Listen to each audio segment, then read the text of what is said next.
عزیزان گرامی، السلام علیکم ورحمۃ اللہ وبرکاتہ۔ ربیع الاول کا مہینہ شروع ہو چکا ہے، اور اس مہینے کے شروع ہوتے کے ساتھ اس مہینے کو منانے کی بحث بھی شروع ہو جاتی کہ یہ کرنا ہے، وہ نہیں کرنا، وہ کرنا غلط ہے، وہ کرنا صحیح ہے۔ یہ ایک عجیب سی بحث چھڑنے والی ہے، بلکہ چھڑ چکی ہوگی۔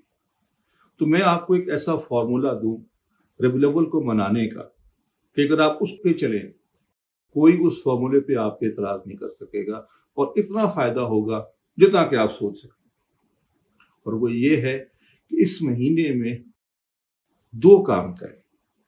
ایک، ویسے بھی کثرت درود شریف پڑھیں، اور دوسرا رسول اللہ صلی اللہ علیہ وسلم کی کوئی کتاب لے لیں، ان کی سیرت کے بارے میں، ان کے حالات کے بارے میں، اور اس کو پڑھنا شروع کر دیں۔